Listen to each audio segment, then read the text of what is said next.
درود و سلام نبی کرم نور مجسم شفیع معظم احمد مجتبی جناب حضرت محمد مصطفیٰ صلی اللہ تعالی علیہ وسلم کی ذات والا صفات کے لیے حمد و صلات کے بعد، عزیز دوستوں، بزرگوں اور بھائیوں، انسان کھائے پیے سوئے جاگے تو اس کے جسم کی ضروریات پوری ہوتی ہیں، لیکن جب وہ اللہ کا ذکر کرتا ہے، نماز پڑھتا ہے، دعا مانگتا ہے، استغفار پڑھتا ہے، درود و سلام کے گجرے پیش کرتا ہے، تو پھر اس کی روحانی ضروریات پوری ہوتی ہیں۔ آج جس زمانے میں ہم وقت گزار رہے ہیں، لوگوں کی جسمانی ضروریات پوری کرنے کے لیے، غذائی ضروریات پوری کرنے کے لیے بہت سارے بندوبست کیے جا رہے ہیں، لیکن جتنا لوگ اپنی ظاہری ضروریات میں خود کفیل ہوتے جا رہے ہیں، اتنا ہی زیادہ وہ روحانی طور پر کمزور ہوتے جا رہے ہیں۔ گھنٹوں بیٹھ کر گپ شپ کرنے والے لوگوں کے لیے تھوڑی دیر بھی ذکر الہی کرنا مشکل ہو جاتا ہے۔ لمبی چوڑی باتیں کرنے والے، لمبے چوڑے دلائل دینے والے لوگ اور سمجھدار لوگ اور سیانے لوگ عبادت کے معاملے میں سستی کرتے ہیں، عمل کے مسئلے میں کمزور ہو جاتے ہیں۔ تسبیحات کرنا، وظائف پڑھنا، درود و سلام پڑھنا، کم بولنا، سچی بات کرنا، صبر سے رہنا، شکر کو اپنانا، قناعت اختیار کرنا، حسد، بغض، عداوت سے بچنا، یہ لوگوں کے لیے مشکل ہو جاتا ہے۔ پھر اس کا نقصان یہ ہے کہ معاشرہ ایک عجیب سی بے سکونی اور بے قراری کا شکار ہے۔ جیب میں بہت زیادہ پیسے رکھنے والا، خوش شکل نظر آنے والا، پیٹ بھر کے روٹی کھانے والا شخص بھی ڈھونڈتا پھرتا ہے کہ آخر میں پریشان ہوں کیوں۔ آپ انسانیت کی تاریخ پڑھیں گے تو آپ کو معلوم ہوگا کہ انسان نے کبھی پتھر کی پوجا کی، کبھی معاذ اللہ چاند سورج کی، درختوں کی، بتوں کی پوجا کی۔ معاذ اللہ یہ غلط ڈائریکشن پہ تو چڑھ گیا، لیکن ایسا نہیں ہے کہ کوئی بندہ دنیا میں آیا ہو اور کسی کی اس نے عبادت نہ، اس لیے کہ اللہ تبارک و تعالیٰ نے جس طرح ہمارے جسم میں کھانے کی طلب رکھی ہے، پینے کی طلب رکھی ہے، سونے کی طلب رکھی ہے، اسی طرح اللہ تعالیٰ نے عبادت کے لیے طلب رکھی ہے جسم میں۔ یہ تو ہوا کہ انسان گمراہ ہو گیا، غلط رستوں پہ چل نکلا، اس نے جھوٹے معبودوں کی طرف معاذ اللہ توجہ کر لی، لیکن وہ کسی نہ کسی کے سامنے جھکتا رہا، کیونکہ اس کے وجود میں طلب تھی، شوق تھا اسے کہ وہ عبادت کرے۔ اللہ تبارک و تعالیٰ جب مسلمان کو توفیق دے اور اللہ کی بارگاہ کی جانب وہ رجوع کرے، تو پھر اس کا رویہ یہ ہونا چاہیے کہ اس کی توجہ ہو اللہ کی جانب۔ ہمارے ہاں تسبیحات پڑھ لی جاتی ہیں اگر کبھی موقع ملے، لیکن وہ خاص انہماک، وہ خاص شوق، وہ خاص ذوق اللہ تبارک و تعالیٰ کی عبادت کا، ایک ہوتا ہے نماز پڑھنا، ایک ہوتا ہے اہتمام کے ساتھ نماز پڑھنا، یعنی ذرا وقت پہ اٹھنا، ذرا صحیح کر کے وضو کرنا، ذرا شوق سے مصلی بچھانا۔ ایک ہوتا ہے تسبیح پڑھ لینا، اور ایک ہوتا ہے ذرا تھوڑا سا نا شوق کے ساتھ اللہ کو یاد کرنا۔ آپ کبھی جو میں نے آیہ کریمہ پڑھی، اس کی آپ شان نزول دیکھیں، نبی کریم صلی اللہ تعالی علیہ وسلم کے نا کچھ صحابہ اللہ کی محبت کے شوق میں حضور کی بارگاہ میں حاضر، اور انہوں نے آ کے عرض پتہ کیا کیا؟ عرض کرنے لگے، یا رسول اللہ صلی اللہ تعالی علیہ وسلم، سالوں بیت گئے ہیں سجدے کرتے ہوئے، حضور سالوں بیت گئے ہیں تسبیح پڑھتے ہوئے، سالوں بیت گئے کہتے ہوئے کہ سبحان اللہ وہ پاک ہے، ہمیں سالوں بیت گئے یہ کہتے ہوئے کہ اللہ اکبر وہی سب سے بڑا ہے، سالوں بیت گئے کہتے ہوئے کہ الحمدللہ ساری تعریفیں اللہ کے لیے، سالوں بیت گئے اس کی تسبیح کرتے، تحلیل کرتے، تکبیر کہتے، حضور اب نہ ہمارا اپنے رب سے ملنے کو جی چاہتا ہے، کبھی یہ حقیقت منتظر نظر آنا لباس مجاز میں، لاکھوں سجدے تڑپ رہے ہیں میری جبین نیاز میں۔ اور اقبال کہنے لگے کہ تیرے عشق کی انتہا چاہتا ہوں، تو میری سادگی دیکھ کیا چاہتا ہوں، میرا ذرا سا تو دل ہے مگر شوخ اتنا، میں وہی لن ترانی سنا چاہتا ہوں۔ میرا بھی دل کرتا ہے کہ اللہ میں تجھے کہوں میں تجھے دیکھنا چاہتا ہوں، جس طرح حضرت موسیٰ کلیم علیہ السلام نے کہا تھا، اور تو مجھے کہے کہ لن ترانی تو نہیں دیکھ سکتا، ذرا سا تو دل ہے مگر شوخ اتنا، میں بھی وہی لن ترانی سنا چاہتا ہوں۔ پھر کہنے لگے بھری بزم میں راز کی بات کہہ دی، بڑا بے ادب ہوں سزا چاہتا ہوں۔ دیکھو سب لوگوں کے بیچ ہی میں نے یہ کہہ دیا۔ میرے عزیز صحابہ نا شوق میں، کتنے سارے لوگ ہیں آپ، کتنی ماشاءاللہ بڑی تعداد میں آپ آئے، ہم بھی کبھی اس شوق میں گئے ہیں کہ ہمارے رب کو دیکھنے کو دل چاہتا ہے، ہمارا جی چاہے وہ کبھی ہمیں ملے، ہم کبھی اس کی زیارت کریں، اس کی بارگاہ کرم میں ہم حاضر ہوں۔ صحابہ نے عرض کیا، یا رسول اللہ صلی اللہ تعالی وسلم ہمارا رب کہاں ہے؟ ہمارا نا اپنے رب کو دیکھنے کو جی چاہتا ہے۔ جب صحابہ نے یہ عرض کیا تو اللہ نے قرآن مجید نازل کی، فرمایا وَإِذَا سَأَلَكَ عِبَادِي عَنِّي فَإِنِّي قَرِيبٌ، محبوب جب میرے بندے آپ کی بارگاہ میں آ کے میرے بارے میں پوچھے نا تو ان سے کہہ دینا میں ان کے قریب ہی ہوں، قریب ہی ہوں۔ دلیل کیا ہے؟ آئی عزادان، یہ جب بھی مجھ سے دعا مانگیں گے میں ان کی دعاؤں کو قبول فرماؤں گا، میں ان کے قریب ہوں، میں ان کے قریب ہوں۔ یہ جب بھی دعا مانگیں گے نا میں قبول کروں گا، میں ان کے قریب ہوں۔ اللہ تبارک و تعالیٰ کے بندے اللہ سے محبت کرتے، رب کی بارگاہ میں جھکتے، اس کو اپنے دکھ سناتے، اس کے پیارے محبوب صلی اللہ تعالی علیہ وسلم کا وسیلہ لے کے اس کے حضور حاضر ہو جاتے، پیشانیاں سجدوں سے روشن ہوتی۔ ہم نہ ہر چیز کے لیے وقت نکالتے ہیں، ہر چیز کے لیے، لیکن عبادت کے لیے وقت نہیں نکالتے۔ ہر شے آباد ہے، ہر شے، ہماری فیس بک بھی آباد ہے، واٹس ایپ بھی آباد ہے، ہمارے ٹویٹر بھی آباد ہیں، ہماری ہر چیز آباد ہے۔ سب سے کم آباد ہمارا مصلی رہ گیا ہے، سب سے کم۔ وہ لوگ اب ڈھونڈنے سے ملتے ہیں جن کی بغل میں مصلی ہوتا تھا۔ میرے بھائی، آپ کتنا کو دنیا کے پیچھے بھاگو گے تھکا دے گی، کتنا دولت کے پیچھے بھاگو گے تھکا دے گی۔ آپ جب اپنی زندگی میں جمع تفریق کرو گے نا تو مرتے وقت احساس ہوگا کہ سارا کچھ تو لوگوں کے لیے کیا، اپنے لیے تو کر ہی کچھ نہیں سکے۔ اور ہم عبادت کے معاملے میں بہانے بازی بھی کرتے، ہم کہتے ہیں اوہو رزق کمانا بھی تو عبادت ہی ہے نا، تو میں حلال روزی کے لیے جا رہا ہوں، یہ بھی تو عبادت ہے نا۔ میری طرح کے لوگ کہہ دیتے ہیں کہ میں سویرے اٹھ کے مدرسے میں کچھ اسباق دیکھتا ہوں تو یہ بھی تو عبادت ہے، میں بیان کرنے کے لیے مطالعہ کرتا ہوں تو یہ بھی تو عبادت ہے نا، اتنے لمبے سفر کر کے ملک میں دنیا میں گھومتا ہوں تو یہ بھی تو میں عبادت ہی کر رہا ہوں۔ اب اسپیشل نفلوں کے لیے وقت کس نہ نکلے، اسپیشل کر کے تسبیح میں کیسے چلاؤں، میں سارا کچھ ہم بہانے بنا لیتے ہیں نا۔ میرا سوال یہ ہے کہ یہ ساری باتیں صحابہ کو، نبی کریم کو، دیگر لوگوں کو بھی تو پتہ تھی نا، لیکن آپ غور تو کریں، 23 سال حضور کو وقت ملا، مختصر وقت ظاہراً تبلیغ کرنے کے لیے، پوری دنیا میں دین بھی پھیلانا ہے۔ گھر میں 11 ازواج ہے، 4 بیٹیاں ہیں، ان کی اولادیں، سارے کام کاج بھی دیکھنے ہیں، لیکن سیدہ طیبہ طاہرہ حضرت عائشہ صدیقہ رضی اللہ تعالیٰ عنہ فرماتی ہیں سارا دن تبلیغ کرتے، ہر غلام کے دکھ سنتے، گھر میں آتے تو اپنے گھر والوں کا خیال کرتے، کام میں ہمارا ہاتھ بٹاتے۔ قربان جاؤں، کہتی ہیں زمانہ سارا سو جاتا لیکن آمنہ کے لال مصلی بچھا لیتے۔ دنیا سو گئی، ساری سب سو گئے، جو خدام تھے، وہ جو غلام تھے، وہ سو گئے۔ صحیح مسلم میں لفظ ملیں گے، سیدہ پاک فرماتی ہیں او میرے نبی کے غلاموں، میں نے یہ رنگ بھی دیکھا ہے کہ حضور نے اتنا کھڑے رہے، اتنا قیام کیا، اتنا قیام کیا کہ مقدس پیروں میں ورم آ گئے، سوج گئے پیر۔ اتنے بڑے دل پہ ہاتھ رکھ کے نہیں بتا سکتا کہ میرے کبھی نماز میں پیر سوج گئے، کوئی نہیں بتا سکتا۔ بچوں کی روٹی کماتے تھک گئے، بات الگ ہے، ہم سیر کرنے گئے تو تھک گئے، بات الگ ہے، لیکن عبادت میں یہ بھی تو مسلم شریف ہے نا، یہ بھی تو دین ہے نا، یہ بھی تو حضور کی سنت ہے، یہ بھی تو وہ چیز ہے جو کریم کی آنکھوں کی ٹھنڈک ہے۔ سیدہ فرماتی ہیں پیروں میں ورم آ گئے، ساری رات ہی حضور نے نماز پڑھی اور ایک ہی آیت بار بار دہرائی۔ مسجد نبی میں بلال حبشی نے فجر کی اذان دے دی اور حضور ابھی مصلی پہ تھے، کریم فارغ ہوئے۔ میں نے عرض کی یا رسول اللہ صلی اللہ علیہ وسلم، آپ کے تو صدقے اللہ اگلے پچھلوں کے گناہ معاف کرے گا، تو آپ اتنی آہوزاری کیوں فرماتے ہیں؟ آپ تو شفیع ہیں، آپ تو انبیاء کے امام ہیں۔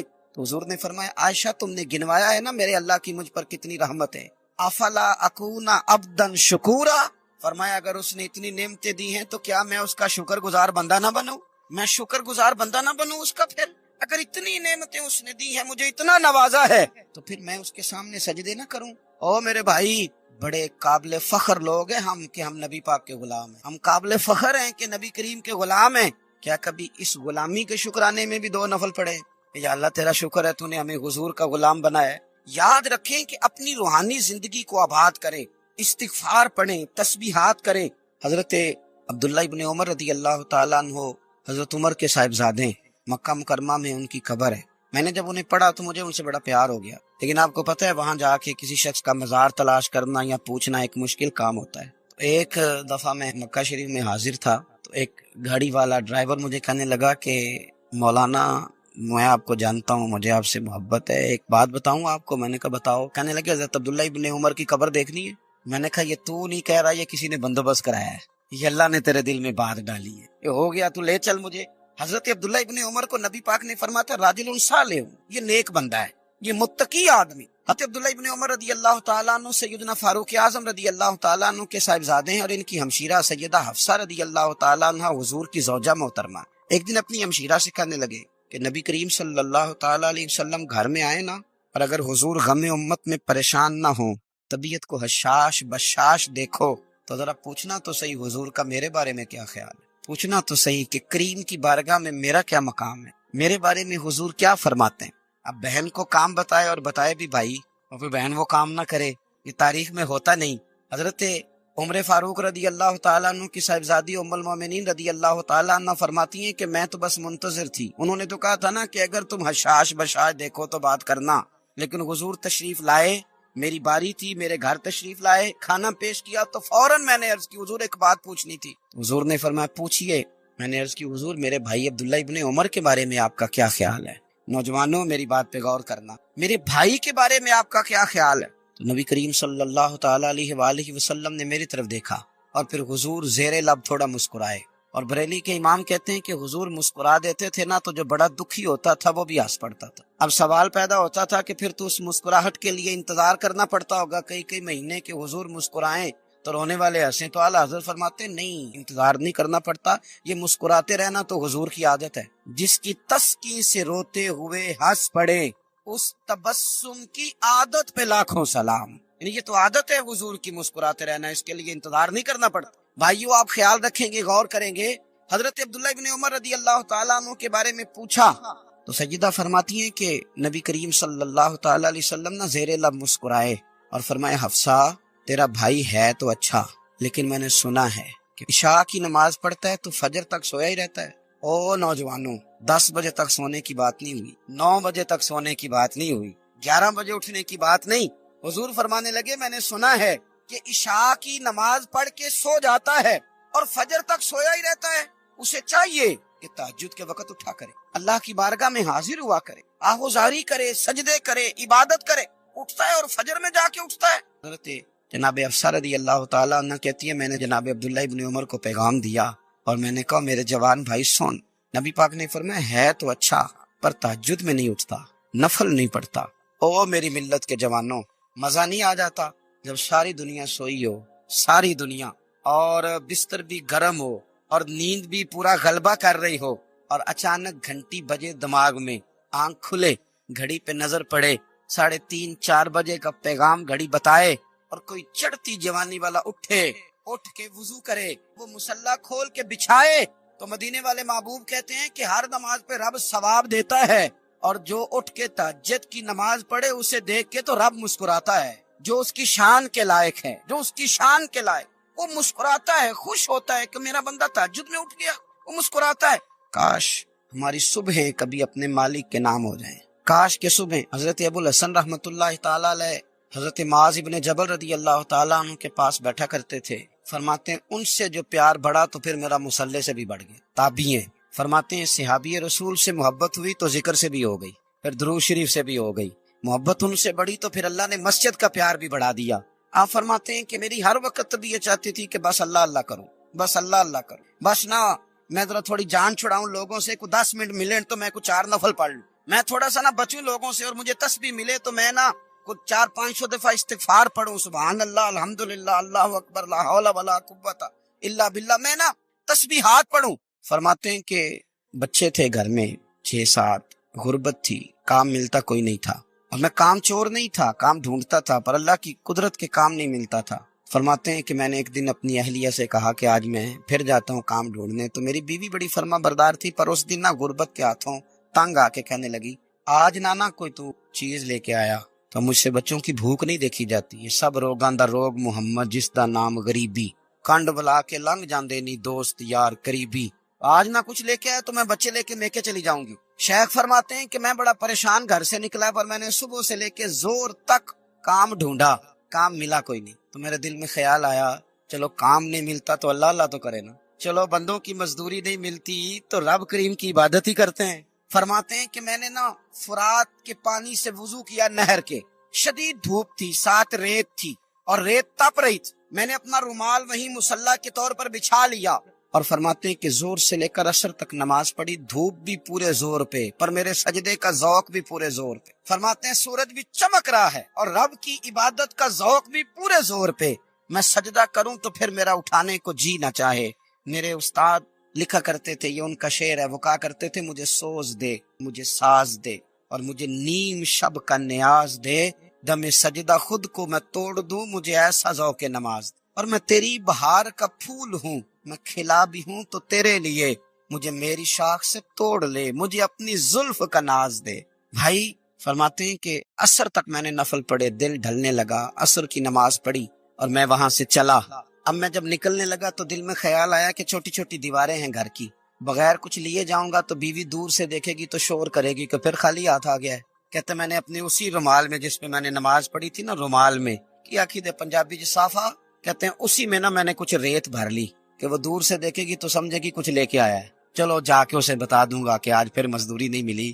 کہتے ہیں وہ ریت لے کر جب میں گھر میں گیا تو پہلے بیوی دروازے پہ کھڑی ہوتی تھی، پوچھتی تھی خالی ہاتھ آ گئے ہو؟ آج میں نے دیکھا تو ہے ہی کوئی نہیں۔ فرماتے ہیں میں اندر داخل ہوا، سلام لیے، کونے میں نے وہ رومال رکھ دیا اور میں نے آواز دی کہ بھلی مانس کہاں ہو؟ تو وہ کہنے لگی آپ منہ ہاتھ دھو لیں، میں روٹی لے کے آئی۔ میں نے کہا روٹی کہاں سے آ گئی؟ یہاں تو کئی دنوں کے فاقے ہیں، تو کئی دنوں کی غربت ہے، یہاں تو اس گھر میں تو فقیری ہے۔ فرماتے ہیں کہ وہ روٹی لے کے آئی اور اس وقت کی جو موجودہ نعمتیں تھیں، سمجھ لیں سلاد، اچار، ہر چیز ساتھ لائی۔ میں نے کہا کہ بچے کہاں گئے؟ کہنے لگی وہ کھانا کھا کے کھیلنے گئے، آپ کھانا کھا لیں آ جاتے۔ کھانا اس نے چن دیا۔ میں نے حیرت انگیز لہجے میں ساری نعمتیں اپنے دسترخوان پہ دیکھ کر کے بیوی سے پوچھا یہ کہاں سے آیا کھانا؟ بچوں کو تو نے کہاں سے کھانا کھلایا؟ یہ سارا کچھ کیسا ہے؟ کہنے لگی پتہ نہیں آج آپ کس کریم کی مزدوری کرنے چلے گئے تھے، پتہ نہیں کس کریم کی، میرے گھر میں تو اتنی نعمتیں آئی ہیں کہ مجھ سے سنبھالی نہیں جا رہی، اتنا اناج ہے، اتنا گندم ہے، کس کریم کے دروازے آج چلے گئے تھے؟ یہ کہتے کہتے وہ اٹھی اور اٹھ کر کے کہنے لگی پہلے ہی بڑا کچھ آیا تھا، اب کیا لے آئے ہو؟ اور جا کر کے نا اس نے وہ ریت والا رومال کھولا، کہنے لگے میں تو لے کے آیا تھا ریت، تو میرے رب نے اسے بھی سونے اور ہیرے بنا دیا تھا۔ جب آپ کی توجہ اللہ کی جانب، میرے نبی پاک صلی اللہ تعالی علیہ وسلم نے فرمایا ہر چیز اپنے رب سے مانگ، ہر چیز مانگ، ہر چیز مانگ۔ یا رسول اللہ کیا کچھ؟ میرے محبوب نے فرمایا تیرے گھر میں نمک بھی ختم ہو جائے تو وہ بھی اپنے رب سے مانگا کر، تو مانگنا وہ تجھے دے گا، تو اس کی بارگاہ میں کشکول طلب دراز تو کرنا۔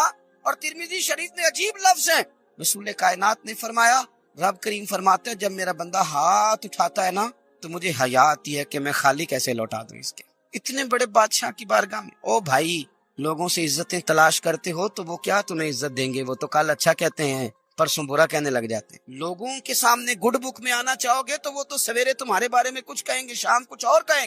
اپنی روحانی زندگی آباد کریں، اپنے مسلح کو وقت دیں، اور دنیا سے چھپ کر اس موبائل کو بند کر کے اور اپنے آپ سے بھی چھپ کے اور تنہا ہو کے چھپا کے سارا کچھ اپنے آنسو اپنے رب کی بارگاہ میں پیش کریں، اس کے حضور حاضری دیں۔ سنو نا ترمذی کی حدیث اور اسے یاد رکھنا، نبی پاک علیہ السلام نے فرمایا اپنے دکھ لوگوں کے سامنے نہ بیان کرنا، سیٹھوں نوابوں کو نہ بتاتے پھرنا، دنیا داروں کے سامنے جا کے نہ رونا کہ میں تکلیف میں ہوں۔ فرمایا اگر دنیا داروں کو دکھ بتاؤ گے رب تمہیں کبھی غنی نہیں کرے گا، اور لوگ ہیں کہ الٹا مذاق اڑائیں گے۔ آپ کی جس سے بڑی پکی یاری ہے نا، پکی، وہ تب تک پکی ہے جب تک آپ نے 50,000 مانگا نہیں، اور جس وقت آپ نے کہہ دیا کہ میں مجبور ہوں میری مدد کر تو پھر ختم ہو گئی دوستی۔ لوگوں کی تعلقات آپ کے ساتھ تب تک ہیں جب تک آپ ان سے کوئی ضرورت وابستہ نہیں کرتے۔ کریم ابو فرمانے لگے بندوں کے سامنے دکھ نہ بیان کرنا، اللہ تجھے کبھی غنی نہیں کرے گا۔ تو اپنے دکھ اپنے رب کو بتا، تو دعائیں مانگ، تو اس کی بارگاہ میں حاضر ہو، تو اس کے حضور عرض کر۔ فرمایا اپنے دکھ اپنے رب کو بتا، وہ جلدی کرے یا دیر سے کرے تجھے ساری دنیا سے بے نیاز کر دے گا، تجھے کسی کا محتاج نہیں رہنے دے گا۔ اپنے مسلح کو، اپنی دعاؤں، ایک بزرگ فرماتے ہیں میں نے دعا مانگنے کا طریقہ اپنی بیوی سے سیکھا۔ دعا مانگنے کا طریقہ اپنی، سیکھنے والے تو اپنے بچوں سے بھی سیکھ لیتے ہیں، سیکھنے والے تو ہر ایک سے سیکھتے ہیں۔ وہ کہتے ہیں میں نے دعا مانگنے کا سلیقہ اپنی بیوی سے سیکھا ہے۔ حضرت وہ کس طرح؟ فرمانے لگے میری بیوی نے نا مجھے کوئی کام بتایا، کچھ پیسوں کی ضرورت کے لیے کہا، تو میں نے اسے کہا کہ بھئی ابھی میرے پاس نہیں ہے، کچھ دنوں میں آتے ہیں تو میں دے دوں گا۔ عورتوں کی عادت ہوتی ہے وہ بار بار یاد کراتی ہیں، 2-4 دنوں کے بعد پھر اس نے کہا حضرت وہ میں نے کہا تھا کچھ پیسے، میں نے اسے کہا کہ ابھی میرے پاس نہیں ہے، کچھ دنوں میں ملتے ہیں تو میں تمہیں دے دوں گا۔ اس نے کچھ دنوں کے بعد پھر کہا حضور وہ میں نے کچھ پیسے کہے تھے۔ فرماتے میں نے ڈانٹ دیا، میں نے کہا کہ کیا تو روز مجھے شرمندہ کرتی ہے، کہا نا میرے پاس نہیں ہے، ہوں گے تو دے دوں گا، تو روز یاد کراتی ہے۔ فرماتے ہیں اس نے پہلے تو میری ڈانٹ کو سہا، پھر میرے سخت جملوں نے اس کی آنکھوں میں آنسو پیدا کر دی، پھر اس نے اپنے آنچل میں اپنے اس دکھ کو سمیٹا، اور پھر اس نے ایک جملہ کہا تو میں رو پڑا، اور مجھے اپنے رب سے مانگنے کا طریقہ آ گیا۔ مجھے کہنے لگی حضرت جی آپ نے ڈانٹ دیا میں نے سہ لیا، پر آپ ہی میرے شوہر ہیں، بتائیں نا آپ سے نہ کہوں تو میں کس سے جا کے کہوں۔ فرماتے ہیں میں رو پڑا، اور میں کھل کے رویا، اور میں تڑپ کے رویا، اور پھر میری سسکیاں بند گئیں تو مجھے کہنے لگی آپ کو کیا ہوا؟ میں نے کہا مجھے بھی دعا مانگنی آ گئی ہے۔ جب میں اسے کہوں گا نا اللہ تو ہی میرا رب ہے، میں تجھ سے نہ کہوں تو میں کس سے جا کے کہوں؟ میں کیوں کسی بندے سے سوال کروں؟ میں کیوں کسی دنیا دار سے کہوں؟ میں تیرے بندوں کا، نیک بندوں کا وسیلہ لے کے، تیرے محبوب کی غلامی لے کے تیری بارگاہ میں آیا، تجھ سے نہ مانگوں تو کس سے مانگوں؟ سمجھ آ گئی ہے؟ جب میں اس رنگ میں مانگوں گا تو پھر رب میرے اوپر بڑا ہی فضل فرمائے گا، وہ میرے اوپر بڑی رحمت کرے گا، وہ میرے لیے آسانیاں کرے۔ عزیز دوستو، ہم اس طرح کرنے لگ گئے ہیں کہ ہم نے نا اپنے تعلقات پر اعتماد کرنا شروع کر دیا ہے۔ میرے تعلقات بہت ہیں، ہم نے اپنی دولت پر اعتماد کرنا شروع کر دی، میرے پاس دولت بہت ہے، ہم نے اپنے علم پر، اپنی شہرت پر اعتماد کرنا شروع کر دیا ہے کہ میرے پاس فلاں چیز بہت ہے۔ یاد رکھ، جب بے نیاز اپنی صفت بے نیازی دکھاتا ہے تو بڑی بڑی دولتوں والے مجبور نظر آتے ہیں۔ بھائیو، جب انسان کا رشتہ اپنے مالک کے ساتھ ہوتا ہے پھر تو غم بھی کچھ نہیں کہتے، پریشانیاں بھی کچھ نہیں کہتی، پھر تو زندگی صبر والی، پھر تو زندگی توکل والی، پھر تو زندگی بھروسے والی، پھر انسان اپنے آپ کو رسوا نہیں کرتا، دنیا داروں سے امیدیں اس کی ختم ہو جاتی، امیدیں اللہ رسول سے لگا لیتا ہے، مضبوط ہو جاتا ہے، مضبوط، طاقتور ہو جاتا ہے، خوددار ہو جاتا ہے، باوقار باعزت ہو جاتا ہے۔ حضرت بہلول دانا رحمت اللہ علیہ بیٹھے تھے تو ہارون رشید حج کر کے آ رہا تھا، تو رستے میں حضرت شیخ سے ملاقات ہو گئی تو السلام علیکم کے بعد کہنے لگا حضور کوئی حکم ہو تو بتائیے گا۔ تو حضرت بہلول دانا فرمانے لگے تیرا رب کون ہے؟ اس نے کہا اللہ۔ تو فرمایا میرا کون ہے؟ کہا اللہ۔ فرمانے لگے تو بڑا ہی بیوقوف ہے، کیا تو یہ سمجھتا ہے کہ رب ہارون رشید کو تو دے گا اور بہلول دانا کو بھول جائے گا؟ تیرا بھی وہی رب ہے، میرا بھی وہی رب ہے، اس نے اگر تجھے دے کے آزمایا ہے تو ہو سکتا ہے مجھے نہ دے کے آزما رہا ہو، جب اس کی حکمت کے تقاضے ہوں گے تو عطا کرے گا اور دے گا، تو جا اپنا کام کر۔ بھائی، روحانی زندگی، اپنی عبادات، اپنے وظائف، اپنے روزمرہ کے معاملات، اپنی دعائیں، اپنا استغفار، دیکھو کوئی مشکل کام تو نہیں، 2 رکوع ہیں سورہ واقعہ کے اگر رات کو پڑھ لی جائے تو۔ میں کس طرح یہ بات بیان کروں کہ تعویذ بانٹنا آسان ہے اور وظیفہ بتانا مشکل ہے؟ سارا دن تعویذ بانٹیں تو لوگ لینے کو تیار، اور اگر آپ وظیفہ بتائیں تو کہتے ہیں تو مشکل کام ہے۔ او خدا کے بندے، اگر آپ کا تعلق قرآن پاک کے ساتھ مضبوط ہو، قرآن پاک کے ساتھ اگر آپ کا رشتہ ہو، لوگ سفارشیں ڈھونڈتے ہیں نا دنیا میں، کوئی تعلق مل جائے تو میرا کام ہو جائے، دنیا میں اتنا مشکل معاملہ ہے، آخرت میں مجھے بتائیے گا کتنا مشکل معاملہ ہوگا۔ میرے نبی پاک صلی اللہ تعالی علیہ وسلم نے فرمایا جو لوگ سورہ ملک پڑھا کرتے تھے نا، سورہ ملک، یہ سورت ملک قیامت میں ان کی سفارش کرے گی، اور اس طرح کرے گی کہ کہے گی اے اللہ یہاں اس بندے کو جنت میں داخل کر دے یا مجھے قرآن پاک سے علیحدہ کر، تو رب فرمائے گا جا اس کا دامن تھام کے اسے جنت تک پہنچایا۔ آپ بات کو سمجھیں، جب آپ کے تعلقات اپنے معاملات کے ساتھ مضبوط ہوں گے، یہ نبی کریم نے وعدہ کیا ہے کہ تو سورت واقعہ پڑھ تیرے گھر میں فاقہ نہیں آئے گا۔ حضرت عبداللہ ابن مسعود رضی اللہ تعالیٰ عنہ بیمار تھے تو حضرت عثمان غنی رضی اللہ تعالیٰ عنہ تیمارداری کے لیے تشریف لے گئے اور جا کر کے کہا کہ آپ بڑے بیمار ہیں، آپ کی بیٹیاں زیادہ ہیں، میں چاہتا ہوں کہ خزانے میں سے کچھ مدد کروں۔ تو سیدنا عبداللہ ابن مسعود رضی اللہ تعالیٰ عنہ اٹھ کے بیٹھ گئے اور کہنے لگے امیر المومنین، اللہ آپ کو میری طرف سے، میری بیٹیوں کی طرف سے بہتر صلہ دے، میری بیٹیوں کو کسی خزانے کی ضرورت نہیں، میں نے انہیں خزانہ دے دیا ہے۔ کہا جناب آپ نے کون سا خزانہ دیا ہے، میں آپ کے مالی معاملات کو جانتا ہوں۔ تو فرمانے لگے امیر المومنین، میرے نبی کریم نے فرمایا ہے جو سورت واقعہ پڑھے اسے کبھی فاقہ نہیں آتا، میں نے بیٹیوں کو یاد کرا دی ہے، یہ خزانہ میں نے انہیں دے دیا ہے۔ وہ سارے والدین سنیں جو بیٹیوں کے لیے پریشان رہتے ہیں۔ حضرت عبداللہ ابن مسعود نصیحت کر رہے ہیں، فرمانے لگے میں نے سورت واقعہ یاد بھی کرا دی ہے، پڑھنے کی عادت بھی ڈال دی ہے۔ حضور نے فرمایا ہے جو سورت واقعہ پڑھے اسے فاقہ نہیں آتا۔ کہنے لگے چاند تو اپنی جگہ چھوڑ سکتا ہے، سورج گر سکتا ہے، تارے ٹوٹ سکتے ہیں، پر مدینے والے رسول کی بات غلط نہیں ہو سکتی۔ حضور نے فرمایا فاقہ نہیں آئے گا تو انشاءاللہ کبھی بھی نہیں آئے گا۔ کرنے کا کام یہ ہے کہ ہم اپنے معاملات، اپنی عبادات، اپنی دعائیں، کبھی 10 منٹ عادت ہو جائے نا دعا مانگنے کی علیحدہ سے رات کو۔ حضور نے فرمایا جو فرض نماز کے بعد دعا مانگے اللہ اس کی قبول کر لے۔ نبی پاک صلی اللہ تعالی علیہ وسلم نے فرمایا اللہ مسافر کی دعا قبول۔ حضور نے فرمایا اللہ مظلوم کی دعا قبول فرما۔ حضور نے فرمایا بیمار سے دعا کراؤ اللہ اس کی دعا قبول۔ میرے نبی پاک نے فرمایا ماں باپ جب بھی اولاد کے لیے ہاتھ اٹھائیں، ویسے تے بلے شاہ تو آسمانی اڑ دیا ہی پھڑ دیں، جڑا گھر بیٹھا انہوں بڑھیا ہی نہیں۔ حضور فرمانے لگے ماں باپ جب بھی اولاد کے لیے دعا فرمائیں اللہ ان کی دعا کو قبول کرتا ہے۔ آپ اپنا تعلق بنائیں، دعا کے ساتھ، عبادت کے ساتھ، مصلی کے ساتھ رشتہ بنائیں، استغفار پڑھیں۔ صلاح الدین ایوبی صلیبی جنگوں میں تھے، رات کو مسجد اقصی میں نماز پڑھی تو پریشان تھے، ایک بزرگ سے ملاقات ہوئی تو وہ کہنے لگے کہ آپ بڑے پریشان ہیں. کہنے لگے حضور پریشان اس لیے ہوں کہ پہلے ہی مسلمان کمزور ہے. اب میں نے سنا ہے دشمن کا ایک بحری بیڑا وہ جنگی سامان سے بھرا ہوا آ رہا ہے. اب ان کے پاس اور تلواریں اور نیزے آ جائیں گے. مسلمانوں کے پاس پہلے ہی وسائل کی کمی ہے. پریشان ہوں کس طرح کر کے مقابلہ کریں گے.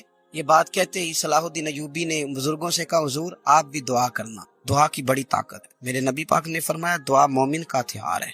دعا مومن کا. حضور نے فرمایا تقدیر کو سوائے دعا کے کوئی چیز. دعا مومن کا ہتھیار ہے. یہ کافر کے پاس کوئی نہیں. یہ ہتھیار ہے مومن کا. اللہ کرے آپ کو سمجھ آئے. پھر سنیں کئی بار کہہ چکا ہوں یہ ہتھیار ہے. کافر کے مقابلے میں جو تیرے پاس سب سے بڑا ہتھیار ہے وہ دعا ہے. دعائیں کرانی چھوڑ دی, کرنی چھوڑ دی, لینی چھوڑ دی. حضرت سیدنا انس بن مالک رضی اللہ تعالیٰ عنہ فرمایا کرتے تھے میں نے وہ رنگ دیکھا ہے جب حضور دعا مانگتے تھے اور حضور کی مقدس آنکھوں میں آنسو بھی ساتھ ہی بہا کرتے. میں نے وہ انداز دیکھا. تو صلاح الدین ایوبی بزرگ سے کہنے لگے آپ بھی دعا کیجیے, اور خود رونے لگے اور سر سجدے میں رکھ کے رونے, اور عشاء سے لے کر فجر تک روئے, خوب روئے. صبح وہ بزرگ آئے تو صلاح الدین بھی کا خوبصورت اور ہنستا ہوا چہرہ دیکھا. کہنے لگے آپ بڑے خوش ہیں, رات تو میں نے بڑے روتے ہوئے دیکھا تھا. تو کہنے لگے حضور وہ جو بحری بیڑا آ رہا تھا نا وہ پانی میں ڈوب گیا ہے, اب وہ نہیں آ رہا, ابھی خبر آئی ہے تو میں بڑا خوش ہوں.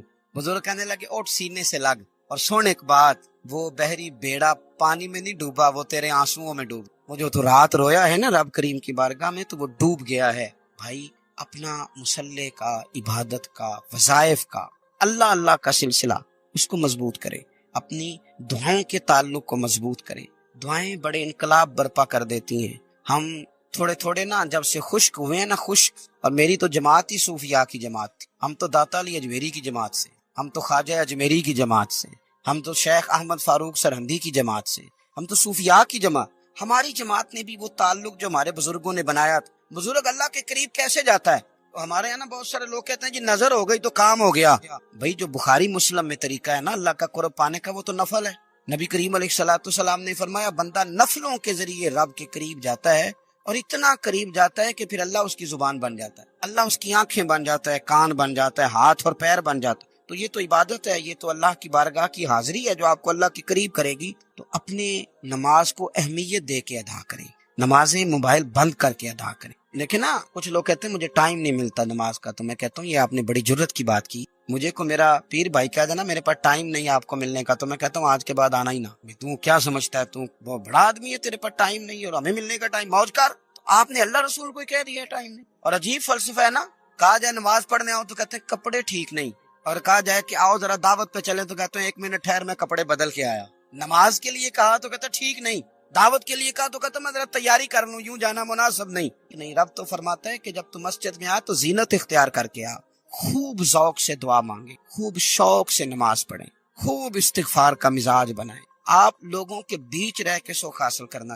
لیکن آپ کو پتہ ہے کئی مہینے غار ہرا میں رہنا بھی مدینے والے محبوب کا طریقہ ہے. ہر سال اعتکاف بیٹھنا الگ سے, یہ بھی حضور کا طریقہ ہے. مسجد نبی کے اندر دروازہ کھلتا تھا نبی کریم کا, پر گھر کے اندر نفل پڑے نبی پر. اور حضور فرماتے ہیں کچھ نفل نماز گھر میں بھی پڑھا کرو, گھر کو قبرستان نہ بناؤ. ہمارا گھر اللہ کے ذکر سے آباد ہوگا اگر ہم نماز پڑھیں گے نا. میں جب سنت پڑھنے کے لیے گھر میں کھڑا ہوتا ہوں تو میرا جو 2.5-3 سال کا بیٹا ہے نا وہ بھی میرے ساتھ نماز پڑھنی شروع کر دے. اسے پتہ کوئی نہیں نماز کیا ہوتی, لیکن وہ بھی نا سجدہ نہ بھی کرنا ہے تو ساتھ لیٹ ضرور جاتا ہے. پتہ چلا بچے لیکچر دینے سے نماز نہیں پڑھتے, نماز شروع کر دیں تو بچے بھی شروع کر دیتے ہیں. ہم جب پریشان ہوتے ہیں تو لیکچر دیتے ہیں, تو لیکچر تو باہر شاید چل جائے, گھر میں کیسے چلے گا, گھر میں تو عمل چلے گا. تو میرے عزیز آج کے اس روحانی اجتماع میں ہمارے دوستوں نے جو محنت کی, ہم نے بار بار اپنی نیت سے پوچھا خدا ہمیں معاف کرے اگر کوئی ذاتی شہرت ہے, کوئی ہمارے ذاتی مفادات ہیں, رب ہمیں ہدایت دے. ہماری یہ خواہش تھی کہ روحانی اجتماع ہمیں تھوڑا سا اللہ اور اس کے رسول کے جانب مائل کرے. عمر فاروق فرماتے ہیں کہ میں نے حضور سے عرض کیا, یہ بخاری میں موجود ہے, حضور آپ بھی سچے, قرآن بھی سچا, اسلام بھی سچا, پھر ہم تب کیا صلح کیوں کریں؟ نبی پاک نے فرمایا عمر میں اللہ کا رسول ہوں, میں مرضی سے بات نہیں کرتا, وہی کہتا ہوں جو میرا رب مجھے حکم ارشاد فرماتا ہے. میں نے کہا یا رسول اللہ, ہم نے فرمایا نہیں تھا کہ عمرہ کریں گے. تو حضور فرمانے لگے کہا تو عمرہ کریں گے, یہ تو نہیں کہا تھا کہ اسی سال ہی کریں گے. کہتے ہیں میری نا ابھی وہ چونکہ جذبہ جہاد بڑا جوان تھا, میں وہاں سے نکل کے تو حضرت صدیق اکبر کے پاس 1 منٹ کے بعد آیا. میں نے ان سے بھی کہا حضور بھی سچے, قرآن بھی سچا, اسلام بھی سچا, تو دب کے صلح کیوں کریں؟ جناب صدیق کے بھی وہی جملے, وہی رنگ, حضور کی غلامی والا، فرمانے لگے عمر وہ اللہ کے رسول ہے، مرضی سے نہیں بولتے، وہی فرماتے ہیں جو رب انہیں حکم ارشاد فرماتا ہے۔ فرماتے میں نے فوراً کہا، عرض کی کہ ابو بکر حضور نے فرمایا نہیں تھا کہ عمرہ کریں گے؟ کہتے صدیق اکبر بھی مسکرائے اور فرمانے لگے عمر تجھے تیری ماں روئے، حضور نے فرمایا تھا عمرہ کریں گے، یہ تو نہیں کہا تھا کہ اسی سال ہی کریں گے۔ میرے بھائی آپ دوڑائیں عقل، کتنی دوڑائیں گے؟ عقل محدود ہی بڑی ہے، تھک جاتی ہے 1.5 منٹ میں۔ آپ کو ایک بات بتاؤں، ہمارے اسد فرمایا کرتے تھے جو بندہ علم رکھتا ہے اور عمل نہیں نہ کرتا وہ تو اداکار بن جاتا ہے۔ ناراض ہو گئے آپ لوگ؟ کیونکہ پڑھے لکھے لوگوں کا زمانہ ہے نا، تو کہ یار بندہ یہی نہ کہہ دے میں بھی پیے ہوں، مجھے تو نہیں کہہ رہے کہیں، میں مجموعی بات کر رہا ہوں، چلے آپ میری بات کریں، میں اپنی بات کر رہا ہوں۔ جو بندہ علم رکھتا ہے اور عمل ہے، فرمایا کرتے تھے کہ یہ تو اداکار ہے کہ اس کے اندر سے آواز کچھ اور آ رہی ہے اور باہر سے یہ کچھ ہے، تو یہ تو ایک جیسا نہیں بیچارہ، اوپر سے کچھ اور ہے۔ ریاکاری ویسے بھی اداکاری ہی ہوتی ہے، کیونکہ جو آپ نہیں ہوتے وہ آپ کر رہے ہوتے ہیں، وہ ہوتی ہے اداکاری ہے، کوئی مانے اور کوئی چاہے نہ مانے۔ جب آپ عمل کرتے ہیں نا دین پر تو پھر بہت ساری تقریروں کی ضرورت نہیں رہ جاتی۔ پھر کسی عالم کا اٹھنا بیٹھنا لوگوں کو بتا دیتا ہے کہ یہ دین اس چیز کا درس دے، پھر اس کا گفتگو کرنا، لوگوں سے ملنا جلنا، یہ اندازہ کر دیتا ہے کہ یہ بندہ ماسٹر کیا ہوا ہے اس میں، یا ایم فل کا اسٹوڈنٹ ہے یا پی ایچ ڈی کی ہے۔ لیکن اگر شعور ہی نہ آئے پھر الفاظ کا گورکھ دھندا ہے، تو پھر تو وہ شیخ سعدی فرمایا کرتے تھے کہ لفظ تو طوطے کو بھی سکھا دیے جائیں تو یا تو وہ بھی کر ہی لیتا ہے، جملے تو رٹ لیتا ہے نا، طوطا بھی کہہ لیتا ہے میاں میٹھو چوری کھانی ہے، اور صرف 2-4 دفعہ اور محنت کی جائے گی تو جملوں کا ہیر پھیر تو اسے بھی آ ہی جائے۔ تین عمل کرنے آیا، ذات تیری